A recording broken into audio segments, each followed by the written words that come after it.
Welcome to this episode of the Stress Less, Live More podcast. And I'm Baz. And I'm Loz. And today we are going to be talking to the serial burnouters. Okay, so if you keep repeating burnout, this is for you, because it's not about your workload, it's who you are being, isn't it, Baz? Ooh, it's not about the workload. If you've tried the journaling, if you've tried the meditation, if you've tried the yoga, if you've tried all these things and you're still tired, you're still getting yourself burnt out, then this episode is for you, because it's not about what you're doing, it's about who you're being. Absolutely. And we need to start challenging this whole thing of identity, because it drives me crazy, Baz. If it drives you crazy, it drives me crazy, because I've got to listen to you being driven crazy about it all. So today we're going to look at three things. We're going to look at why high achievers, perfectionists, business owners go into burnout and keep repeating that cycle. We're going to have a look at the 3 dimensions of burnout, which we always talk about, but we're going to look at the identity which keeps you trapped in those. And then we're going to have a little look-see at what kind of things that we do with our clients to help them change their identity. And it's some simple things. And we're going to look at some more complex ones too. Definitely. And I just want to start, I need to get this rant out. Go on. I need to get it out. Go on. Because it really, really grates on me. I see this every single day on LinkedIn, on email. I'm having conversations. I'm, in the DMs or I'm in the comments. And people always say, oh, I've had burnout, which obviously I feel really bad for them. It's not a place I want them to be. But then they go into this whole thing of what they're doing to recover from it. Oh, I'm journaling. Oh, I'm doing meditation. Oh, I'm creating some boundaries. And that's all great.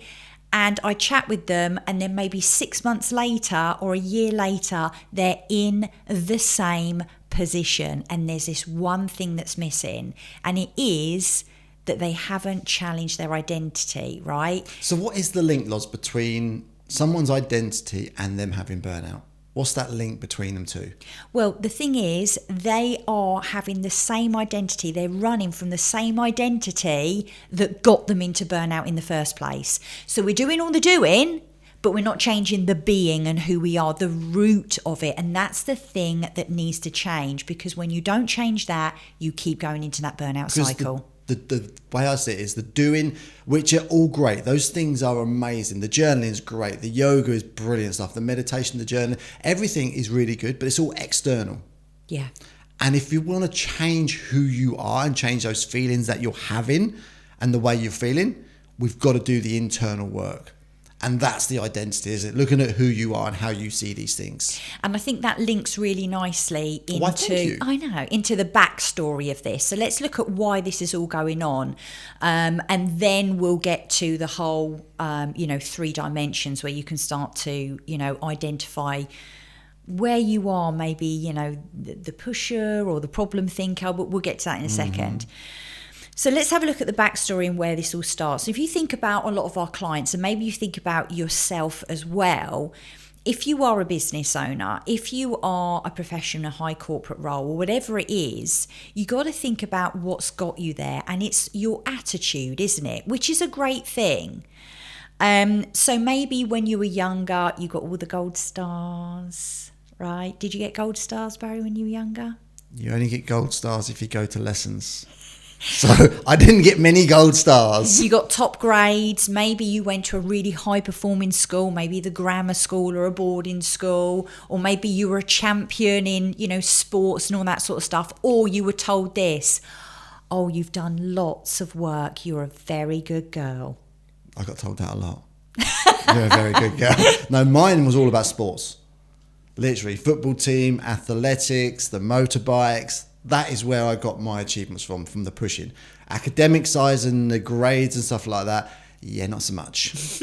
But your value then gets put on how much you're doing and how well you're doing. Yeah. And that really does serve us when we're in school because, you know, obviously you want good grades, you want to be doing well. Well, let's not go down the archaic route of, you know, education. Let's not do that. I was going to say, whew, that's a topic in itself. itself. But it serves you there while you're doing that.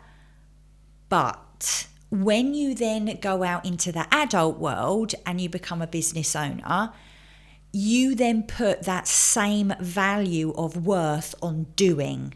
Yeah, you got to keep going, keep pushing hard, doing more and more and more to get those same feelings, them same results. If I'm not an A-list, A-star student, then I've got to keep doing more. And it comes down to when you're doing business as well. If I'm not got the 10K months, if I'm not getting the millions of likes on social media, we've got to keep doing more and more and more and more. There is a place for doing more, but not at the detrimental of your health. And that's where the lines tend to blur between what we do and who I am. Would you say the more you're doing, that brings down the quality of your work? I'd say it dehumanises you. That's a big word. I know. Say again, go on, say again. Dehumanises you. I had to think about that one. Because I know for me, when I hit burnout, it was very much, I fell into the identity of Rocksolid.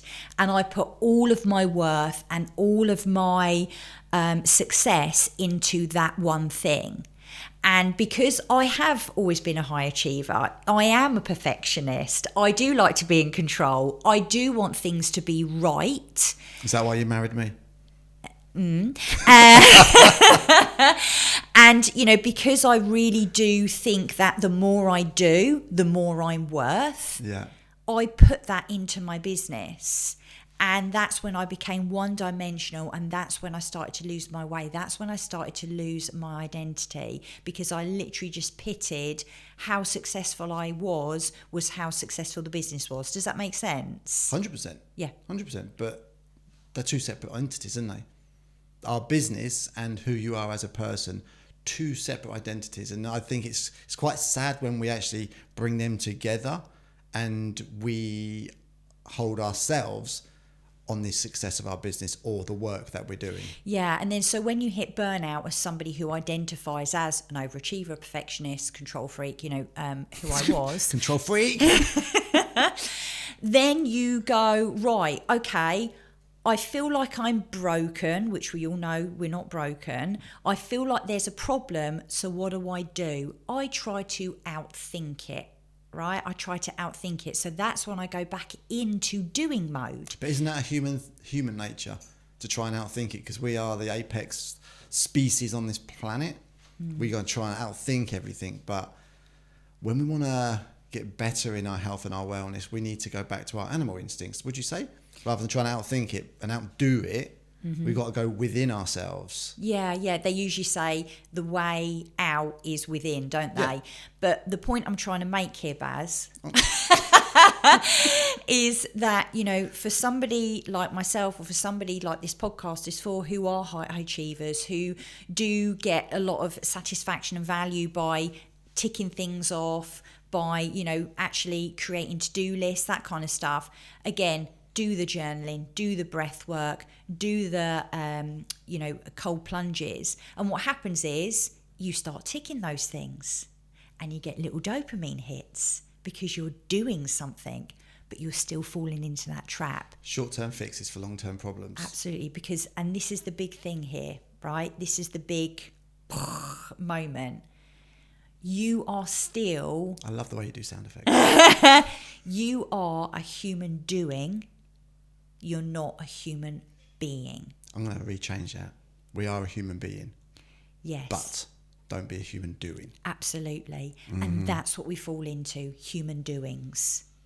And that's the issue with this. This is where the identity piece comes in, because you then need to fall into that space of being, and you need to ask, who am I being? That's a really tough question for a lot of people, especially in the corporate world when you've got your own business and stuff like that, because you've done so much for this business of yours, you start becoming that business. And for us to ask that question of, who am I being? Yeah. It can be quite an intimidating question to ask. Most definitely. And this is one of the first things that we ask of our clients, but we'll go into that in a little bit. We're going to do the 3 dimensions of burnout in a second, but we really want to go into some of those questions a little bit later on for you so that we can actually get you thinking about, well, who am I being? Yeah.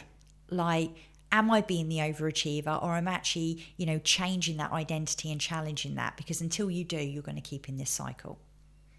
Righto, so let's have a look at these 3 dimensions then, because we always talk about these. Let's just have a little bit of a refresh, okay? So we've got mental, physical, and emotional. All have different symptoms, okay? Different characteristics. Different characteristics. If you go back to one of our previous podcasts, you will find out what that is. But you can also do the burnout self-assessment, right? If you haven't done it, go and do it. It's uncanny. It will tell you exactly where you are, what dimension of burnout you're struggling. If you're struggling with anything, and it's spot on. Absolutely. And it's completely free to do, and it will give you a bespoke, detailed view on where you are right now. So let's have a look at the kind of characteristics if you're in mental burnout. So mental burnout is when you can be quite negative, it's when you can be quite judgmental, very skeptical of life, that kind of thing, isn't it, Barry? Yeah, that's right, Luz. I know. So anyway, so when we come to mental burnout, then the identity of this person is going to be more the thinker or the problem solver, right? Bit like you. Would you say? 100%. You are the thinker. You are the problem solver with what we do. Yeah. And I've put down here, it's the one that always has to figure something out. Yep. It's the one that always needs to be one step ahead. And the person that's saying, if I don't stay on top of things, things are going to fall apart. So you'd say the control, it's very controlling. This dimension is very controlling, is it? I have to know all the details. I have to know all the answers. I need all of the information so I can make my own decision of what's going on. Yeah, so you might have been praised when you were younger for being intelligent, for being very mature, for being a problem solver. So very much we're going to fall into this realm that we feel that you're the problem solver, you're the one that has to fix things, you're the one that... I need as much information as I possibly can find to get that answer. Yeah, and it's more of an intelligence, more of an achievement. So like maybe you had great grades in school because you were a fantastic, thinker, that kind of thing. Mm-hmm. You love the academic side of it. Yeah. And the problem here is a lot of people will think that they need to think more to get out of this situation, right? And they'll be thinking, right, well, I need to outthink this burnout. So it's very much in your head, isn't it? It's that control, as you say, in your head. I see it so often. Control, I need to find, if I've got an ailment, I need to research that ailment. I've got a spot on my leg. I need to research as much as that so I can Understand it, yeah. But sometimes you don't have to understand everything. You don't have to know all the details to what that pimple actually means, because really it's your pimple on your leg. Nobody else knows about it. We can summarize what's going on. We can see if we can do something to get rid of it, but it's yours. Sometimes we just need to sit with that pimple. And really for this one, it's very much about we need to take time away from screens that are stimulating this thought process. And we need to really just make sure we're not making a lot of decisions, because this is the thing that keeps us trapped in that. We need to quieten that mind. Rest from that decision making that's going on. Yeah. And I've written down here an identity shift that you can make. So you might be saying, I'm the one who must figure this all out, right? And we're going to go to, I can rest even when things are uncertain. Say that again for me. I can rest even when things are uncertain. This is like therapy for me. I know, that's why I asked you to say it again.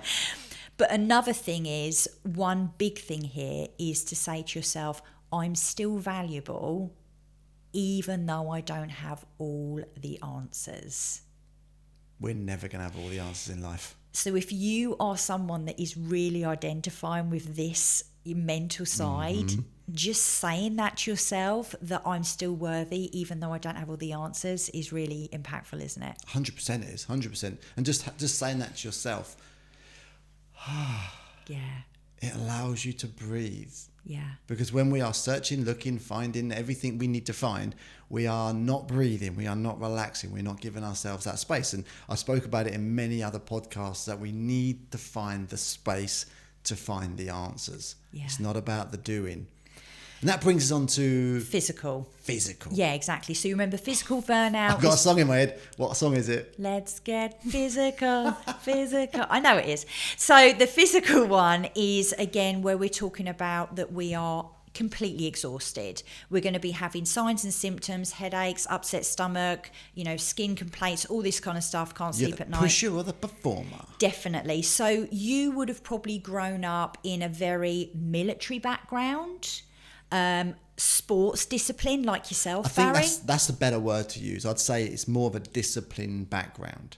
Mm-hmm. You're at a certain place at a certain time, you do a certain thing, you leave then, and it's very regimented. Dump, dump, dump, back, and then you go away from it. Yeah, and there's more this kind of shame around resting, I think, with this one as well. Mm-hmm. You need to be doing, you need to be exercising, you need to be training, you need to be doing more and more and more and more. And when I first started out in this industry, it was about 2-hour workouts twice a day, 3 times a day. The more you do, the better the results are going to get. Yeah. But it's not that way. Yeah. It's not that way. I think Dorian Yates was the first bodybuilder to say, let's rest more than we actually train. And I think he had it spot on about we need to step away from the doing, the pushing, the performance, and allow that space again. Yeah, most definitely. And this one is very much like rest is seen as a weakness as well. And I see this in a lot of sports people or people that become obsessed with some sort of sport. They're especially like, if you haven't got a coach or a trainer or someone specifically designing your plan for you. You just think do more. And until your body says, I can't do more, then you do even more because you think you're going to push your way out of it. And then your body says, I tell you what, if you don't stop, I'm going to make you stop. And do you know what people will do in this one? They'll do biohacking. I need to hack my body. I need to biohack it. It's like, can we just stop with the biohacking of our body when we're in burnout? Again, it's another doing thing. Yeah. Let's address the identity that feels they have to keep doing that. Let's do some red light therapy. Let's do some ice baths. Yeah. Let's do some... Let's get one of them tickle things that go on my head and massages my head brain, Babe, I'm all not had sure. them.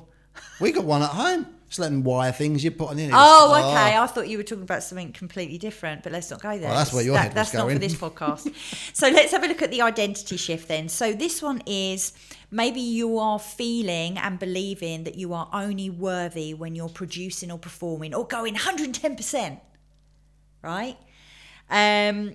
And then we need to be thinking about, okay, what's the shift? So my worth isn't tied to my output. I'm valuable even when I'm at rest, and rest is responsible. Yes, rest, to rest, it's responsible. And remember about the other podcast we did, there's 7 types of rest. Yeah. So rest doesn't mean just sitting on the sofa. There's lots of different types of rest, but you've got to find out what's right for you. You've got to allow your body and your mind to recuperate, repair, restore. So this, I'm going to push 110% until I achieve my goal. No. Yeah. I love the saying we used to use a lot. There is no finish line. You just got to enjoy the journey, haven't you? Yeah. Stop pushing too hard. Right, so the next one then is emotional burnout. Okay. I think this is really, really key because a lot of people, we know about the mental side, we know about the physical side. Emotional side, it's not spoken about as much, is it? Yeah, this will be things like, I need to hold it all together, or people rely on me. So we're very much a people pleaser with this one, aren't we? Overfunctioning. Yeah, definitely. The calm one, the dependable one, the one that people come to with their problems, this kind of thing. And that identity is that I can fix people, but I have to be a people pleaser. Like the amount of people that I help depends on my worth here because we're coming from it, emotionally. Yeah, and this normally shows up by having that numbness, detachment from all your emotions. You just don't feel anymore, don't you? But with this one, I feel like this is where we force the I'm happy. Yes. I'm happy all the time. Yeah, we're the cheerleader, like, go me. So like positive affirmations, and it can turn toxic. Or gratitude. I'm just going to do my gratitude journal. I'm just going to be happy and be grateful. And it's like, yeah, but you're not. It shows up when you are being false. It shows up in you. Yeah. People can read that a mile off. If your happiness is not congruent with your identity, people can read through it. Yeah. And I think this is where you get that toxic positivity from, because not everybody can be happy every single day. Like, we just need to be okay with this, right? Not a lot of people are looking for happiness. They're looking for peace, and that's it. But anyway, that's going off on a tangent.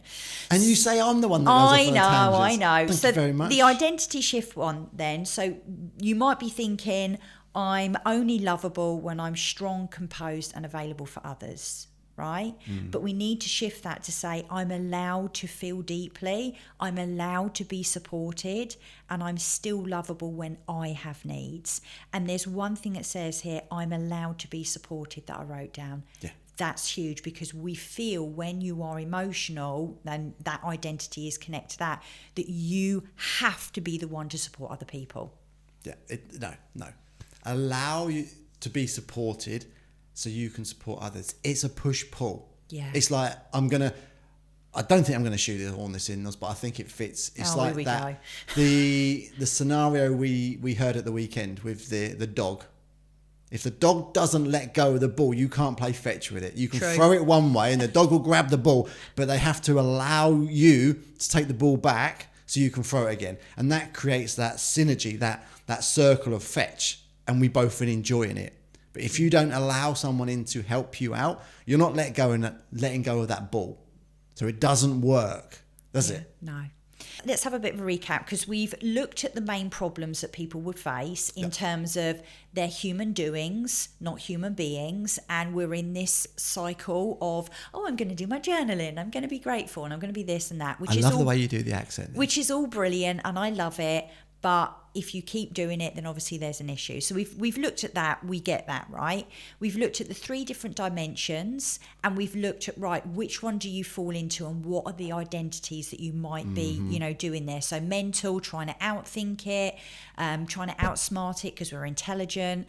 We've looked at physical, because maybe we've had some sort of, strict upbringing in terms of sports, or thinking need to do 110%. And then we've just looked at emotional as well. So just a little bit of a wrap up. But I really want to go into, just before we kind of start to get into the later part of this podcast, where we want to give you some questions, do some reflection, that kind of stuff.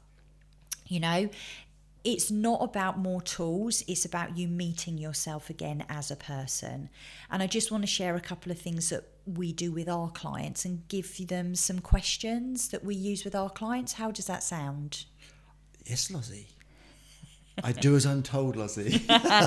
So I'm going to make sure that I get these right, okay, because they're really important. And the one thing to know is this: you're not broken. If you keep going into this repeated cycle, you can often think that you're broken as a person. And I want to say to you, you're not broken if you keep going to this cycle. It's simply that you just have missed the actual issue that's here, and it's your identity. I don't think any of us are broken. We just need to upgrade. And we've done everything we've done so far to get us to where we are. Yeah. But if we keep coming back doing the same thing, there's something in that cycle that's missing. And the majority of the time, it is our identity. Yeah. Because we are still living as we used to live with our old identity. Yeah. And now we are business owners, we are CEOs, we're directors, whatever it is. Your identity needs to shift to fit that. Yeah. So let's have a look at some questions then. So number 1 question is, who are you outside of your business?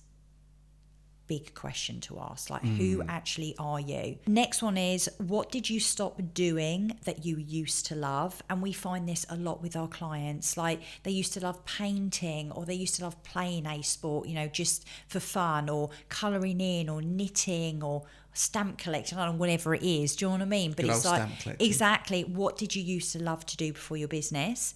Well, the old one used to be stamp collecting, and the new one is email collecting. Yeah, exactly. Yeah. What version of you are you still performing for? That's interesting. Do we still think we're in school having to get good grades? Are we still trying to people please parents? I think that's really good. Who are you performing for? Yeah. Yeah. And what did you love to do before your business? Again, it sounds a bit similar. What do you love to do outside? But this one is, what did you love to do before your business? Because some people got into their business because it was their passion. And now that passion has become a business. And when things become business, you get extra pressures from that. So what is it you used to do? Yeah. Okay, we've talked about a lot. Okay, and I've got a challenge for all of the listeners here, all right, as we kind of come towards the end of this. So I want you to pause for 5 minutes today, okay? So don't journal, don't meditate, don't try and fix anything. I just want you to sit and notice what comes up for you. Like, what is being said to you? Do you feel like you need to be doing something? And when it comes from that space, I want you to ask yourself, what's the I am statement that's coming from that? I am lazy. I am someone that should be doing here. I am an overachiever. What comes up for you? Because there's going to be a clue in that, isn't there? There is. And also, what's left when you, I'm just reading the question out here, what's left when the work is taken away? So when the work is gone, what's left in your life? Yeah, I love that one. Okay, it's that time for the Q&A. I feel like we need some music or something for the Q&A, but anyway. We have had, Baz, we're international, baby. International. Because we've got Julie from Iowa who has asked this question. I love Iowa. Field of Dreams. Question is, what would you say to somebody who says, it's just who I am? Oh. What would you say? People say, I can't change because that's who I am. I would say the first thing is open up to the possibility of creating someone new. Oh, I like that. Open up to that possibility, because we have to change, we have to adapt. We've all got archetypes, and that's a whole nother topic there. Oh, yes. We can change. Neuroplasticity in the brain, it's adaptable and it's moldable and it's changeable. So open up to that possibility of change, and you might want to create something different about yourself, a different identity, and then yeah. I would challenge that statement about it's just who I am. Oh, I thought you were challenging me then. Because let me ask you this, when you were born, right, and you came out of the womb, did you think, I need to please people, my worth is based on the amount of things I do? Because really, as a baby, all you do is cry, poo your pants. And eat, you know? So just like me now. Just like you now, basically. So I would really challenge that question. It's just who I am. You've settled. Yeah. You've accepted that. You weren't born like that. You can change that. And I think it might be, I know that it's an excuse, because change can be challenging. And if we say, oh, it's just who I am, that's just put the brakes on. It's put a hurdle in front of us to say that I'm not willing to put the work in to make a difference, to make a change, to create this new person that I want to be. So it's just like a barrier. So don't put any blocks and barriers in front of you. Good cop, bad cop we're being here now. Like, you're being the bad cop, I'm being the good cop. Anyway. So if you have questions that you would love for us to answer on the podcast, then please send them in. Don't send them to Baz, send them to me, Laura Ash at rocksolidhealth.co.uk. So I'll say that again, Laura Ash at rocksolidhealth.co.uk. Send them in to me. The final thing that we have to say to you is, do not forget that we have the Burnout Self-Assessment for you. It's completely free for you to do. It will take you about 2 minutes. It'll ask you 26 questions about how you've been feeling over the past 2 to 4 weeks, and you will get a bespoke, detailed report on where you are standing with mental, physical, and emotional burnout. We've talked about a lot today. It's a lot to process. So I would say process this. If you have any questions, again, reach out to us. But Baz, have you got anything that you would love to say or leave our listeners with? I just want to say thank you so much for listening and watching this episode. Remember, you got one life. Live it, make it count, and we'll see you on the next show.